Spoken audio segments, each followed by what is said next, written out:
We're in a new year and a new lockdown, and businesses are feeling the strain. It's never been more important for leaders, colleagues, and businesses to support each other. I'm here speaking with Sage CEO Stephen Hare about how he has led through the crisis and the importance of community support at this time. So, Steve, Sage has a lot of business relying on it when it comes to managing finances and crucially, and obviously, regulatory changes with everything that's been going on over the past year. With that in mind, how did you respond to the pandemic? When it first broke, the number one priority was our people, our colleagues, and particularly their safety, because at that point nobody knew what was going on. There was a huge amount of uncertainty. So getting everybody safe and working from home was the immediate priority, and then that was rapidly followed by making sure we support our customers, partners, accountants, etc. And a lot of that is obviously done through our people. So getting your people safe, getting your people settled so that they can then support customers, absolutely crucial.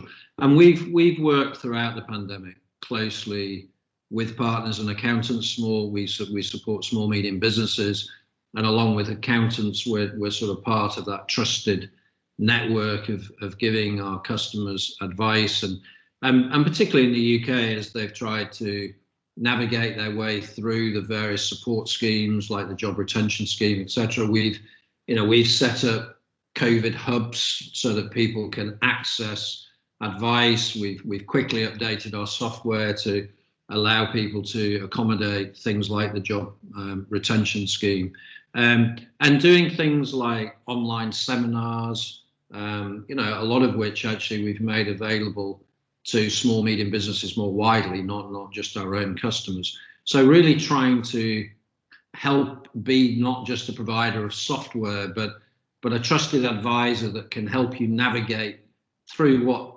unprecedented levels of change that people are having to grapple with. So obviously we are in our third national lockdown at the moment. Businesses were feeling the strain already. So what's your focus during this lockdown when it comes to sort of serving customers? Yeah, so I think the difference with this lockdown is, whilst there's still a lot of uncertainty, there's also quite a lot of kind of fatigue, really. I mean, this is the wrong phrase, but this lockdown's a bit more boring because at least the first one, nobody really knew what was happening. It was all a bit new. People kind of didn't think it would last that long, whereas now they know that this is a long haul thing. So I think, first of all, just acknowledging whether you're a Sage colleague or whether you're a customer, you're finding it a bit harder work. And I think what most people now believe is that this has resulted in a fundamental change, i.e. things won't go back to how they were before. And a lot of businesses have been, forced to take on more digital tools. So a good example is, restaurants doing takeaways or shops doing click and collect, etc. And so they're having to adopt technology to allow them to interact with their customers.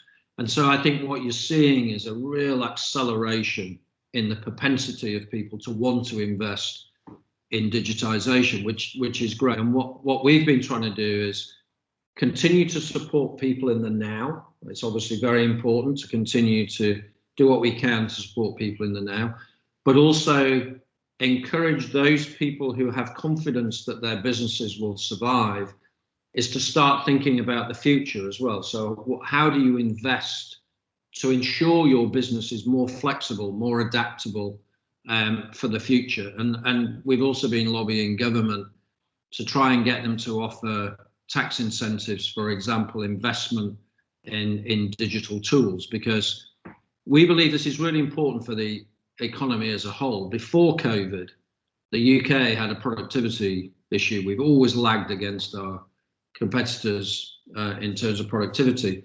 And I believe some of that is because we're less advanced from a digital technology perspective. So working with customers, working with partners, particularly accountants. Accountants are a very important part of the trusted network for small businesses. So working closely with accountants to provide the end customer with that confidence to invest in technology for the future. Brilliant. And I think, obviously Sage has been doing a lot of work to support businesses. It's part of your bread and butter work, but, you've gone above and beyond. Where do you think the kind of the wider business community sort of support should come from? How should the business community support each other? I think we all have an obligation to sort of pull together and jointly create an environment which allows people to thrive. I think we've done a number of things. We've done a lot of online webinars, live Q&A sessions, etc. And we've made a lot of those available to small, medium businesses more widely, not just our own customers. We've signed an arrangement with the North Tyne Authority because that's where Newcastle, our home, our spiritual home is.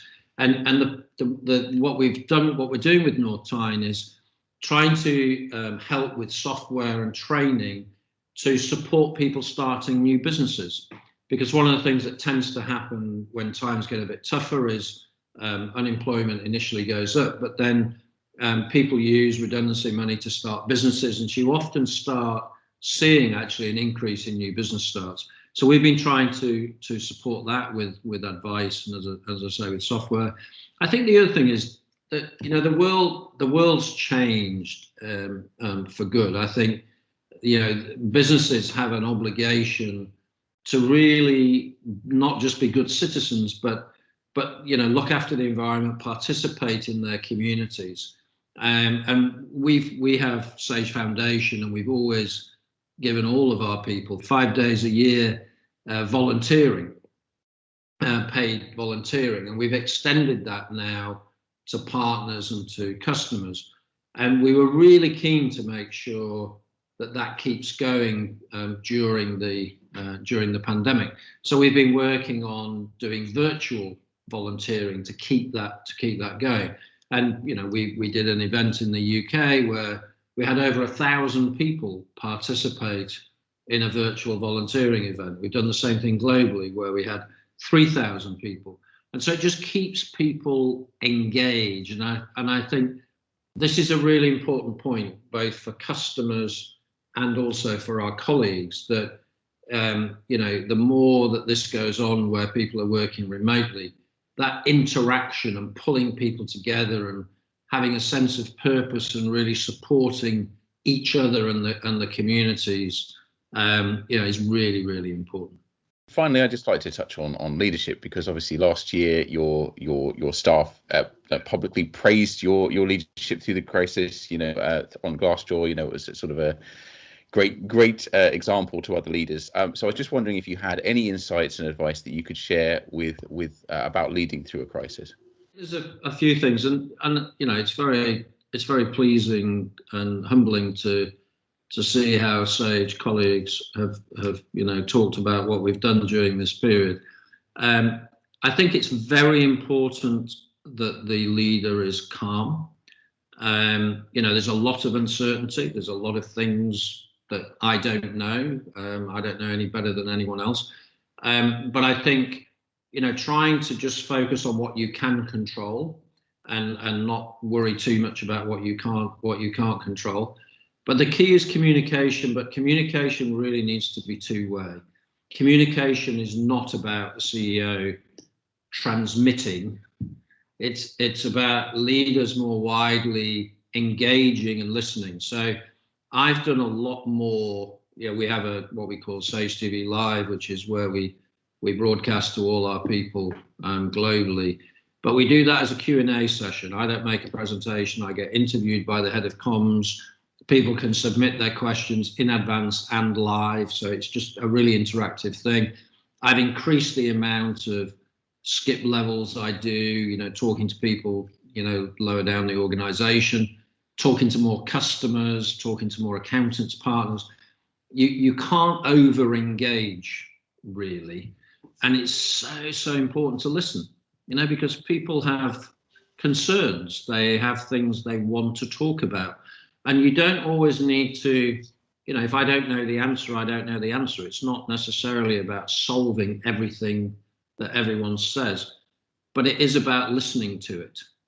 and having empathy, for people's struggles, and being more flexible. At the end of the day, if you've got your children at home, or you've got other things that you need to balance with your spouse or your partner, as a company, we have to be empathetic to that. We have to perform, we have to support our customers and deliver, but we constantly need to be flexible, and treat our people as adults, really, and listen to them and just support them and help them, and then they will reward you by doing the right thing, both for each other and also for customers.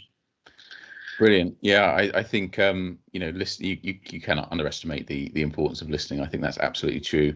Thank you so much for your time, Steve. I really, really appreciate it. You're welcome.